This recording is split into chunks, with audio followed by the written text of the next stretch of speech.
Assalamualaikum warahmatullahi wabarakatuh. Selamat datang kembali di Din Bagus BMS Channel. Eh, Hari ini kita akan membahas satu sosok yang namanya hampir selalu memicu perdebatan sengit dalam sejarah modern Indonesia. Seorang pria yang dalam buku-buku pelajaran sekolah seringkali digambarkan dengan satu warna tunggal, hitam kelam dan penuh stigma. Dia adalah Dipa Nusantara Aidit atau yang lebih kita kenal sebagai DN Aidit. Bagi sebagian orang, ia adalah dalang utama di balik salah satu malam paling berdarah dalam sejarah bangsa ini pada 1 Oktober 1965. Namun, jika kita mengesampingkan sejenak narasi tunggal yang kita pelajari selama puluhan tahun, siapakah sebenarnya DN Aidit ini?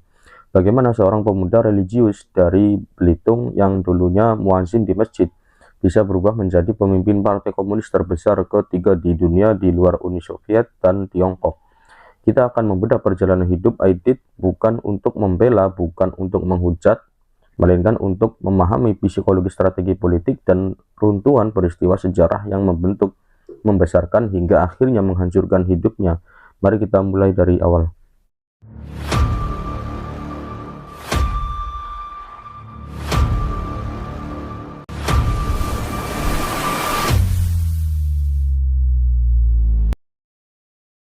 Kita sering membayangkan pemimpin komunis sebagai sosok yang sejak lahir sudah anti agama atau radikal. Tapi tidak dengan Aidit. Ia lahir pada 30 Juli 1923 di Pahat, Belitung dengan nama asli Ahmad Aidit.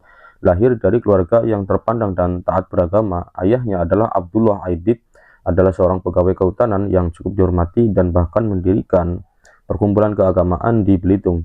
Ibunya, Mailah, berasal dari keluarga ningrat lokal. Sebagai anak muda, Ahmad Aidit dikenal sebagai anak yang rajin mengaji, bahkan beberapa catatan sejarah menyebutkan ia sering menjadi muazin di masjid lingkungannya. Ia tumbuh dalam lingkungan kolonial yang memperlihatkan jurang pemisah yang lebar antara kaum pribumi jelata dan para pembesar Belanda serta buruh-buruh tambang timah. Titik balik pertama terjadi ketika ia merantau ke Jakarta pada akhir tahun 1930-an untuk melanjutkan sekolah di Middelburg Handelsblad School, sekolah dagang menengah. Di Batavia lah mata pemuda Belitung ini terbuka lebar melihat ketimpangan sosial yang luar biasa. Di kota ini pula pada tahun 1954 ia secara resmi mengubah namanya dari Ahmad Aidit menjadi Dipa Nusantara Aidit. Penggantian nama ini bukan tanpa alasan. Nama Dipa Nusantara yang berarti benteng atau pelindung kepulauan mencerminkan ambisi politik dan pergeseran identitasnya. Ia ingin dikenal sebagai seorang nasionalis tulen, seorang yang jiwanya terbakar oleh semangat membesarkan Nusantara dari cengkraman imperialisme. Di Jakarta, Aidit mulai masuk ke lingkaran pergerakan bawah tanah. Ia bergabung dengan Asrama Menteng 31, sebuah tempat berkumpulnya para pemuda radikal dan revolusioner saat itu ya, seperti Sukarni, Chairul Saleh, dan Wikana. Disinilah ia mulai terlahir buku-buku kiri. Marxisme-Leninisme baginya bukan sekedar teori ekonomi, melainkan sebuah pisau analisis yang tajam untuk membedah mengapa bangsa dijajah dan melarat. Ketika Jepang masuk menggantikan Belanda pada tahun 1942, situasi semakin ekstrim. Aidit aktif dalam gerakan bawah tanah menantang fasisme Jepang. Ia bahkan sempat ditangkap oleh komunitas polisi militer Jepang, namun berhasil lolos. Pada masa-masa menjelang kemerdekaan ini, Aidit berada di ring satu pusaran revolusi. Ia adalah salah satu pemuda yang ikut mendesak Soekarno dan Hatta untuk segera memproklamasikan kemerdekaan tanpa menunggu hadiah dari Jepang. Jiwa mudanya bergolak dan ia melihat bahwa kemerdekaan Indonesia harus direbut dengan tangan sendiri melalui sebuah revolusi total. Setelah kemerdekaan diproklamasikan, PKI ya muncul kembali ke permukaan setelah bertahun-tahun dilarang. Namun sebagai bencana besar menimpa partai ini pada tahun 1948, peristiwa di Madiun, konfrontasi bersenjata antara kubu sayap kiri di bawah Musso dan Amir Syarifuddin melawan pemerintah Republik Indonesia di bawah Soekarno-Hatta berakhir dengan tindakan tegas militer. Ribuan kader PKI ditangkap, dieksekusi, dan pemimpin utamanya seperti Musso juga tewas. PKI hancur lebur secara politik dan moral. Mereka dicap sebagai pemberontak di tanah bangsa yang sedang berjuang melawan agresi militer Belanda. Secara logika politik saat itu, PKI sudah tamat atau mati. Tapi disinilah kejeniusan politik Aidit diuji bersama dua sahabat karibnya, Lukman dan Nyoto, yang kelak dikenal sebagai triumvirat PKI, Aidit mengambil alih kepemimpinan partai yang sudah menjadi puing-puing itu pada tahun 1951. Usai Aidit saat itu baru sekitar 28 tahun, sangat muda untuk memimpin sebuah partai politik. Apa yang dilakukan Aidit? Ia melakukan pembersihan total terhadap generasi-generasi tua PKI yang dianggap kolot dan terlalu condong pada aksi kekerasan bersenjata. Aidit membuat strategi baru yang revolusioner untuk ukuran partai komunis saat itu, jalan damai dan parlementer. Aidit sadar betul jika PKI ingin diterima kembali oleh rakyat Indonesia, mereka tidak boleh terlihat sebagai agen asing milik Moskow atau Beijing. PKI harus menjadi partai yang Indonesia sentris ya. Aidit mulai memandukan Marxisme dengan nasionalisme Indonesia. Ia mendukung penuh kepemimpinan Presiden Soekarno dan memosisikan PKI sebagai pembela setia ajaran-ajaran Bung Karno. Nah, kemudian strategi ini membuahkan hasil yang membuat merinding musuh-musuh politiknya. Pada pemilu pertama Indonesia tahun 1955, PKI yang 7 tahun sebelumnya dianggap sudah mati berhasil melesat masuk ke dalam posisi 4 besar. Mereka meraih lebih dari 6 juta suara di bawah PNI, Masyumi, dan NU. Bagaimana Aidit melakukannya? Jawabannya adalah perorganisasian massa yang luar biasa. Aidit tidak hanya bicara teori di mimbar, ia memerintahkan kadernya turun ke desa-desa melalui program 3 sama ya, sama bekerja, sama makan, dan sama tidur dan petani. PKI mendirikan Barisan Tani atau BTI, Serikat Buruh atau SOPSI, hingga organisasi kebudayaan seperti Lekra. Aidit mengubah PKI dari partai elit konspirator menjadi partai massa yang menyentuh akar rumput. Memasuki era 1960-an di bawah payung demokrasi terpemimpin, konstelasi politik Indonesia mengerucut pada 3 kekuatan utama yang saling mengunci.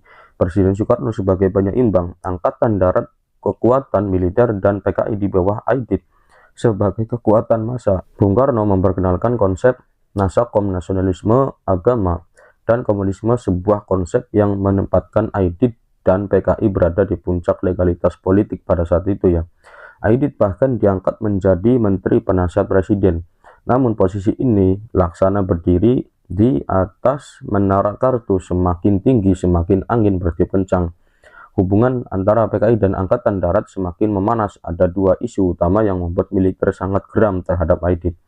Yang pertama yaitu isu aksi sepihak oleh para petani PKI di desa-desa yang merebut tanah milik tuan tanah dan perkebunan yang seringkali dijaga oleh tentara. Kedua, usulan Aidit tentang pembentukan Angkatan K5, yaitu mempersenjatai kaum buruh dan tani untuk menghadapi konfrontasi dengan Malaysia. Bagi Angkatan Darat ini adalah ancaman langsung terhadap monopoli senjata mereka. Di tengah ketegangan yang membubung tinggi, berembus rumor bahwa kesehatan Presiden Soekarno memburuk, muncul ketakutan luar biasa di kepala Dan Aidit ya. Jika Bung Karno wafat, Angkatan Darat pasti akan bergerak menghabisi PKI. Blok Barat melalui CIA juga memantau ketat situasi ini. Suasana Jakarta di tahun 1965 bagikan tong mesiu yang hanya menunggu satu percikan api kecil untuk meledak. Dan percikan api itu terjadi pada malam 30 September menuju 1 Oktober 1965. Gerakan 30 September atau G30S meletus, 6 jenderal dan 1 perwira pertama Angkatan Darat diculik dan dibunuh. Hingga hari ini, keterlibatan penuh Aidit masih menjadi ruang perdebatan sengit di antara para sejarawan. Apakah G30S adalah operasi internal Angkatan Darat yang dimanfaatkan Aidit? Ataukah Aidit bersama biro khususnya yang merancang seluruh kudeta prematur ini tanpa sepengetahuan jutaan kader PKI di bawahnya? Satu hal yang pasti, nama Dan Aidit langsung dituding sebagai otak utama dari tragedi ini.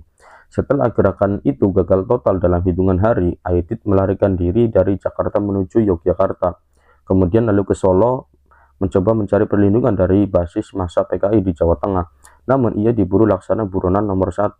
Pada 22 November 1965, Aidit akhirnya ditangkap di sebuah rumah di Solo oleh pasukan Angkatan Darat di bawah pemimpinan Kolonel Yasir Hadibroto.